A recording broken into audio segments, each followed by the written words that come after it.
Washington Oliveto listou 10 coisas para fazer antes de morrer.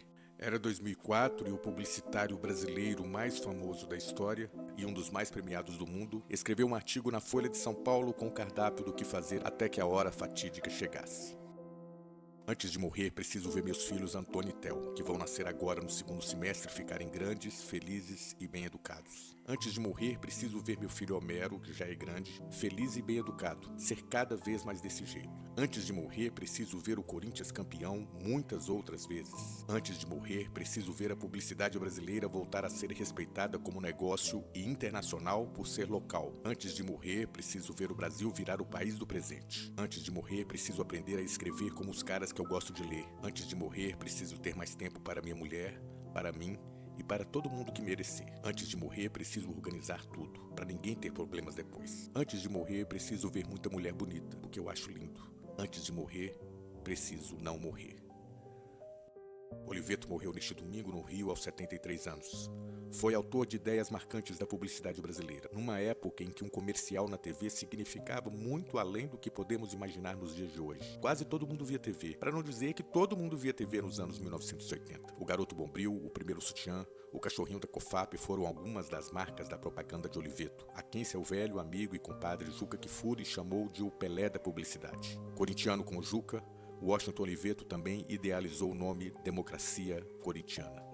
Um dos astros daquela democracia era Casa Grande. Eu fiquei muito chocado, abatido e triste quando percebi o motivo pelo qual estavam me mandando mensagens perguntando se eu gravaria algo para falar sobre o Washington Oliveto. Não tinha a mínima ideia do que havia acontecido, pois estive desligado do mundo nesse fim de semana. De repente, leio uma mensagem dizendo que ele havia falecido. Estou com o coração apertado de saudade que ainda vou sentir. Te amo, cara. Muito obrigado por tudo que fez por mim em todos os momentos da minha vida. De tudo genial que você criou, o que está escrito no meu coração é a democracia corintiana. Durante toda a vida, o Washington Oliveto se recusou a dar declarações públicas sobre o apoio a candidatos na política. Abriu uma exceção em 2022, há 2 anos, portanto. Postou em seu Instagram uma foto culinária recomendando Lula com chuchu. Vou votar no Lula, o único que tem condições de derrotar Bolsonaro imediatamente, afirmou na época. No Brasil 247, o jornalista Alex Sonic confidenciou que queria ser o Washington Oliveto. Eu o entrevistei várias vezes, tínhamos amigos em comum, mas nunca convivi com ele a ponto de confessar que eu tinha uma profunda inveja dele. Eu queria ser o Washington Oliveto. Tomei um susto quando eu vi. Eu achava que ele estava em Londres, porque ele já abandonou a publicidade, não trabalhava mais. Claro, o cara fez tudo. O cara subiu o Everest quantas vezes? Eu não tinha mais o que fazer, foi morar em Londres. Então eu acompanhava pelas crônicas que ele escrevia no Globo, estou aqui nos restaurantes. Claro, o cara ganhou uma fortuna, imagina a fortuna que ele ganhou. Estou aqui e tal. De repente morreu o Washington Oliveto, e com 73 anos, né? A gente sempre, quando a gente chega uma certa idade, a gente sempre vê, pô, com que idade o cara morreu.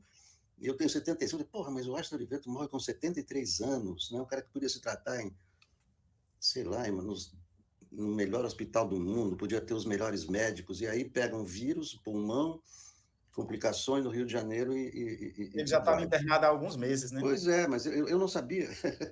A última informação que eu tinha dele eram as crônicas que ele escrevia de Londres, né? E o Washington Oliveto, claro, falar do Washington Oliveto, imagina, o cara não era um publicitário. Publicitário não existe mais no Brasil, acabou, né? Imagina, hoje você vê frases como o Banco do Brasil é o Banco do Brasil. Brasileirão betano, Brasileirão betano, Brasileirão betano, coisa maluca, acabou a propaganda, né? Agora, o Washington, ele não criou propaganda, ele criou personagens, ele era um autor, um dramaturgo, um humorista, né? Porque o cara, para criar um garoto bombril, é um rapaz jeitoso, meio afeminado, para vender esponja de aço, que é um negócio que... Esponja, para que serve esponja? Para botar na antena, as pessoas usam. Não só deu sucesso na antena. Porque você vai fazer o quê com a esponja de aço? Porra? Vai arear as panelas. E o esponja cara, de aço? durante 40 anos, vendeu esponja de aço com o Garoto Bombril. Aí depois ele inventa uma garota do Primeiro Sutiã. Da onde que um cara que é homem que... Porra, a gente nunca esquece o Primeiro Sutiã, quer dizer, uma cabeça. Aquela propaganda da Folha do Hitler.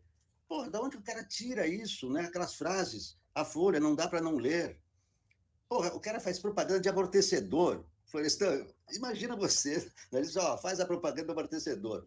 Porra, o cara cria um cachorrinho e torna um amortecedor famoso por causa do cachorrinho.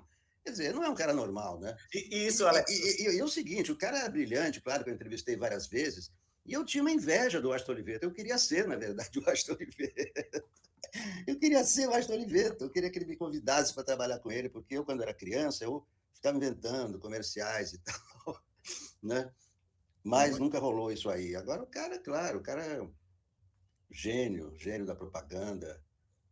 A propaganda brasileira acabou, né? E, bom, ele já estava fora disso aí, mas as histórias que ele deixou, eu acho que vão ainda vão durar muito tempo, né? As histórias que ele fez e os livros e as piadas, então, enfim, dá para fazer um programa inteiro só sobre o Washington Oliveto, mas o Washington dizia que ele gostava de pagar bem os seus funcionários para tratá-los de igual para igual e não de cima para baixo. Então ele pagava muito bem. É claro que eu queria ganhar bem, né, Florestan? Todos nós, né? Mas eu, principalmente, quando era criança, eu queria ganhar dinheiro fácil, sabe? Dinheiro só pensando, não tendo que garimpar. Coisa de labor, de trabalho braçal. Eu queria ganhar dinheiro fácil, assim, sentado na mesa, só pensando. Aí eu bolei uma vez uma propaganda para a Brahma, com 12 anos, imagina. Fiz um jingle na minha cabeça, claro, sobre a Brahma. Tome Brahma e deite na cama. Coisa horrorosa, vergonhosa. Eu lamento só que, na época, parece que alguns policiais jogaram camisetas do PT lá no... Mas isso aí foi o Abílio Diniz, viu? Foi o Abílio, estou trocando, isso foi o Abílio. Acho que não foi esse pessoal também, mas não foi esse negócio, não. Não, esse não teve com ele, então. O dele foram ele 53 dias. Ficou bom tempo preso. 53 dias. 53 dias. 53 dias ele foi sequestrado e só foi libertado porque a vizinha da casa onde ele estava sequestrado ouviu barulhos estranhos e chamou a polícia no momento que os sequestradores estavam fora. Ele não eram chilenos, não era, Alex? Se não me engano. Chilenos. Esses chilenos eram do Abílio Diniz. Oliveto não dá para comparar com ninguém, pelo amor de Deus. Esse cara mas não é no Brasil, é no mundo. O cara ganhava todos os prêmios em Cannes e dos publicitários americanos. Por que vocês acham que as agências internacionais queriam ser sócias dele?